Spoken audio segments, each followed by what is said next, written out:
Your next stop should be the Santa Rosa area. Want to know why? Because of the significant lifestyle malls can be found in the vicinity in addition to its upscale residential development. And its close proximity to one another is a plus. Each mall is around 5 to 10 minutes away from each other so that our family may enjoy it. In this video, we are going to see all the upscale lifestyle malls and also the soon-to-build SM Yulong Mall, which is located here in Metro Santa Rosa area. And alam ko na excited na kayo guys. So put on your seatbelt and let's start the tour.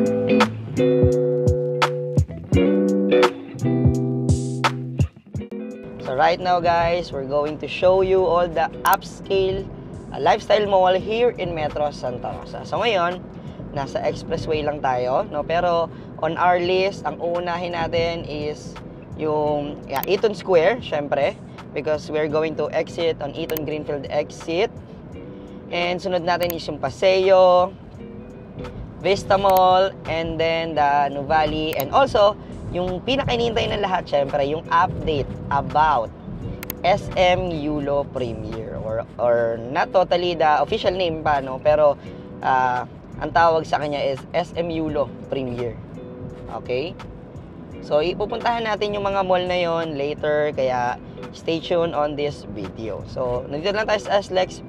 Pag malapit na tayo sa exit, sa Eaton Greenfield exit, tuloy natin yung ating video. So, why am I showing this to you, no? Bakit nga ba importante itong video na to? So, I have this idea, no? Karamihan kasi ng mga client na nakasama ko dito sa areas, sa Solen, sa Pramana, they don't have an idea about the whole development in the area. Although, hindi natin pag-uusapan dito sa video yung pinaka-development right now, no, or yung mas broader na topic about the development here in the area, but we'll give you at least kahit konti na idea lang, no, using this topic na puntahan natin yung mga malls dito sa area. So, madadaanan din natin yan, and I hope makatulong to, no. And also, ginawa natin tong video na to para sa ating mga kababayan, syempre working abroad.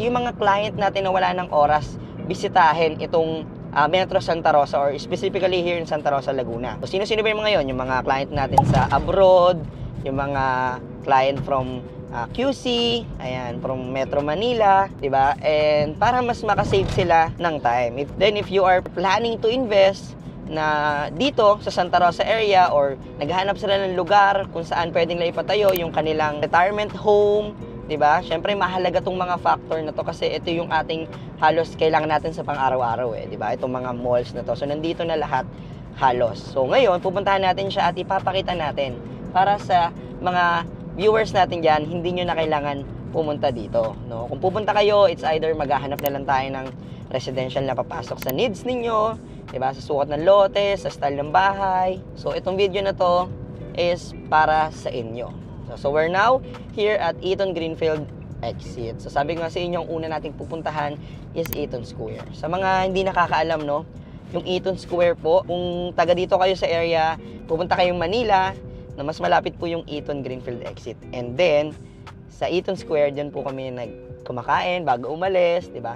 Pwede kang mag-grab ng coffee bago umalis. So tingin ko, isa yung Eaton Square sa pinaka magandang location pagdating sa commercial or mall na sa mga residents na taga dito sa area. Kasi exit away lang siya. So makikita nyo dyan, may McDo, may Jollibee, may Starbucks.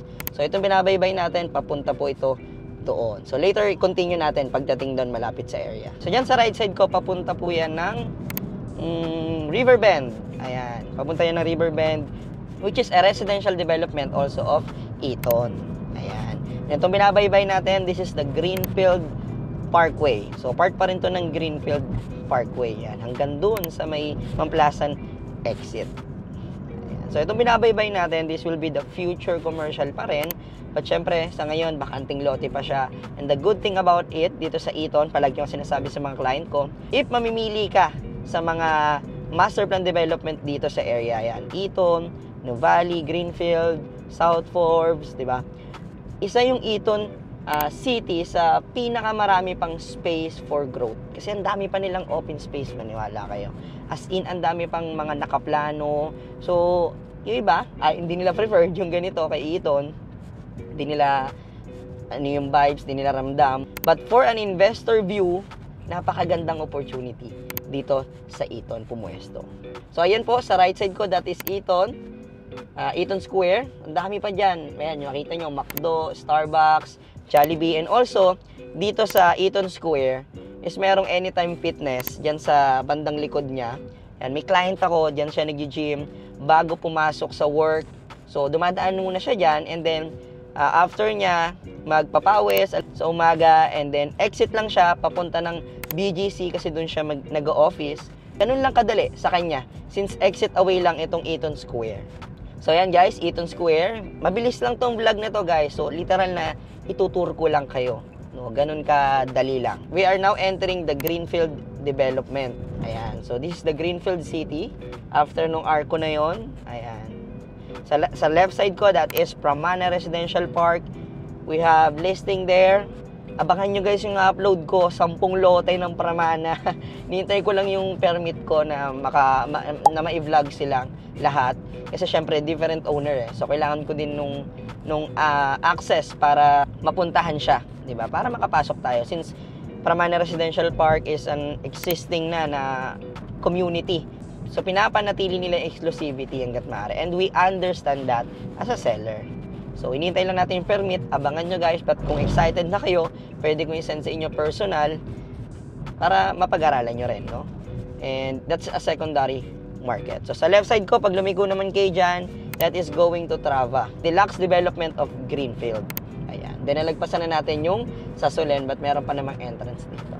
So, yan. Even this part, sa tapat ng Solen, magiging commercial din po yan. Nakita nyo sa unahan natin, priority yung mga taga-Solen, yan, sa mga Pramana, pag magdadaan sila dito. Since this is a Greenfield Parkway, syempre. So, yan, may guard tayo dyan. Dyan papasok po yung ating Solen Residences. This is the pre-selling po of Solen. Dyan sa may pababang yon. Nakita nyo, so we have a drone shot naman. That is the Solen Phase 1C. So, kung naghahanap kayo ng pre-selling lots na for investment lang or hindi naman kayo nagmamadali, pero balak nyo rin siya patayuan, but in the future pa, pwede nyo yun makonsider. And that's developer's inventory pa. So, pwede kayong makakuha ng mga flexible payment terms. Diba? And isa pa, it's a pre-selling. So, hindi kayo agad-agad, alam mo yun, hindi hassle. Para ka na nag-iipon. Yan, nagbabayad ka monthly. Again, that is Phase 1C. A pre-selling of Solen Residences. Project also of Greenfield. And sa left side ko, that is going to Paseo, which we are going to visit next. We're going to drive by lang pala. Hindi na tayo bababa. So yan, mag-left turn lang tayo dito. Again guys, pag diniretso nyo po yan, that will lead you to Mamplasan, Greenfield Parkway. And yan, nag-left turn tayo. So, nakikita nyo yung mga open space dito sa Greenfield. And also, guys, in this area, around 20 to 25 minutes, you can now go to Tagaytay. Nakita nyo, Tagaytay by Greenfield City. So, left turn lang tayo. So, ito binabaybay natin. This will be the future commercial pa, no? Pero doon, sa left side na yon, we're selling those, yung kahaliran ng Vivere Hotel, Medical City, we're selling those commercial lots na. Pero yan, kasama niya itong mga to, commercial lots din po yan in the future. So ngayon, ang selling ng commercial lots natin dito sa Greenfield is yung nandoon sa haliran ng The Medical City. And dito papakita ko sa inyo. So kung makikita nyo, sobrang ganda mag-drive dito. Para siyang, in the future, para siyang yung main Makati Avenue na na driveway. Pero dito, more on greenery, more on open space. So, yung dinadaanan mo araw-araw ganito, kapag galing kang work or bago pumasok ng work, diba? Imagine naman gaano ka sarap sa feeling nyo. Sa left side ko, this is the Medical City. That's an hospital inside this Greenfield development. And, syempre, sa left side ko, that is the Paseo Outlet Mall. So, diyan, makikita nyo yung mga sale ng sapatos, ayan, and mga fine dining, and mga bukod sa murang shoes, mga mura ring bilihan ng mga damit. Ayan. And ang daming choices din, no? Isa pa nagustuhan ko dyan sa Paseo, ang daming choices. And this is my favorite meetup place. Kasi lagi naman tayo nasa Solen and Pramane. So dito kami nagmi-meet. And yan, nandito naman tayo ngayon sa Arcadia. This is also part of commercial development of Greenfield or Mall of Greenfield. Ayan, Arcadia 2. Diyan po itatayo or ililipat yung bagong lugar ni Adidas. So dati nandun siya sa Laguna Central. Dito na po siya ngayon. So abangan lang natin yon kailan nila official ma-open. So yan, may Skechers din dito. And also dito sa Paseo, no, nandito rin po matatagpuan ang wet market. Ayan, baka nagtataka kayo, Carl, puro mall naman yan. No, hindi ba wala bang bilihan ng affordable goods na, alam mo yun, minsan na-miss namin yung mga fresh na isda, na-miss namin mamili. So dito may wet market po sa Paseo. Yung tinatawag namin Blue Corner. Minsan dyan din kami nakain. May mga ano din dyan karinderya. So ayan, stoplight lang. And yung road na yan, tapat natin, that is the Santa Rosa Tagaytay Road. Hindi lang natin dinaanan kasi nga, exit tayo. So ayan, ito yung Arcadia naman na isang building nasa left side ko. So dito may Starbucks din po. Meron ding mga fast food, di ba? Meron ding fine dining. Mamimili na lang kayo. Isa to sa mga na-enjoy ninyo kapag dito kayo nakatira sa area. So, specifically Insulen, Pramana, Trava, ayan. Ayan yung mga malalapit na mall sa inyo. Yung almost walking distance. Especially Zadia, ay condominium project of Greenfield. So, doon, literally, walking distance. Kanina, tanaw na hindi ko lang na point out sa inyo. Pero yung building po doon, tanaw na that is Zadia. So, ang next naman na pupuntahan natin is the Vista Mall. This is the Villar Development. So, ito yung kanilang commercial development or mall, lifestyle mall nila dito sa area. So, yun yung susunod na pupuntahan natin. And maganda yung mall na yun, guys, ha. As in, kasi kahit may client ako, taga Nuvali siya, doon niya preferred minsan kami mag-meet, eh. Kasi nga, gusto niya doon, kahit na alfresco yung ibang area, meron pa rin yung malamig na area. So, mahilig siya doon. Hindi siya fan ng mga ganitong kagaya sa Paseo. So, maganda sa Vista Mall. Sa Vista Mall naman, isang favorite ko naman doon is their cinema. Ang ganda doon. Feeling ko wala masyado nanonood. So, mas preferred ko manood doon. Maganda. Yan, sa Vista Mall. And, it's around, parang walking distance na nga lang from Paseo Outlet Mall Di ba? So, ito, nakikita nyo, mga commercial development pa rin, pero mga stand-alone na dito sa right side ko. And kahalera lang yan is the Vista Mall. So ayan, we're now here at the Vista Mall. Ayan, nakikita nyo yung McDonald's drive-thru. Ayan, dyan din kami minsan. So ayan yung Vista Mall. This is again the Villar Development. Kasi may development sila dito, Santa Elena City. So ito yung kanilang lifestyle mall. Ang ganda rin dito nga, kasi ang dami ding fine dining. Pwede ka rin mag-shopping. Diba? Mga all-day supermarket. Ayan. So, ang lalapit lang nila sa isa't isa. Literally. Sobrang lalapit. Tapos, hindi naman sa pero siguro sa design, nung vibe, nung Vista Mall, siguro talagang 10 out of 10 talaga para sa akin. Ganun siya kaganda sa lahat ng mga pupuntahan natin. So, bahala na lang kayo kung ano yung favorite nyo. Comment nyo na lang kung meron kayong favorite na mall. Again guys, we're doing this video para sa mga kababayan natin na walang oras. Ayan. Then after Vista Mall, andito na tayo, which is the Soledad Mall. So ayan, Soledad 1. So liliko lang tayo para mapakita ko rin sa inyo. So Soledad 1, mag left turn lang tayo. Ayan, dito naman sa Soledad 1, Soledad Mall. Ang sikat na sikat dito is yung koi fish feeding, taxi boat. Ayan. Because Ayala has their man-made lake dito sa Soledad 1. So, isa yon sa mga tourist attraction. And syempre, hindi ka taga dito. Hindi ka taga Laguna kung di mo pa na-try yung mga yun. Andito, Soledad 1, again, may Starbucks din dyan, fine dining, and then also the hotels. Nandito na rin, Seda Hotel. Makikita nyo yung demand ng food traffic dito. Ganun na lang katindi. Kasi even itong mga mall na pinupuntahan natin, ilan lang to sa mga dinadayo dito. 'di ba? Very ano na nga lang tayo, specific pa eh. But ang dami pang pinupuntahan dito na dinadayo talaga. So we're now here at the Nuvali Spine Road. Oh, ito na yung Spine Road mismo. Kung nabalitaan niyo yung Nuvali flyover na ginagawa ongoing, pagka-exit ninyo from Calax, pwede na kayong dumaan doon via Nuvali flyover. Dito na po ang bagsak ninyo. So dire-diretso na po yan. Ganun lang ka-smooth. Imagine if you're from Manila, you are going to exit in Mamplasan, then enter agad kayo ng Calax. Then, exit lang, sabay Nuvali flyover, nandito na agad tayo sa Nuvali area. So, ganun lang siya kalapit. And, marami rin tayo ditong mga BPO offices. And then, dito may landmark sa right side natin. So, diretso yun lang natin. Dito tayo dumaan sa loob, guys, ha? Pero pwede tayo dumaan ng Santa Rosa, Tagaytay. I just want to show you kung ano yung tsura sa loob. So, ayan. Solinad pa rin po yan. That is Solinad 3. And they are now expanding their Solinad pa doon na ongoing. So, dyan, marami kayong may enjoy dyan. May mga event dyan. Usually, car show. Ayan.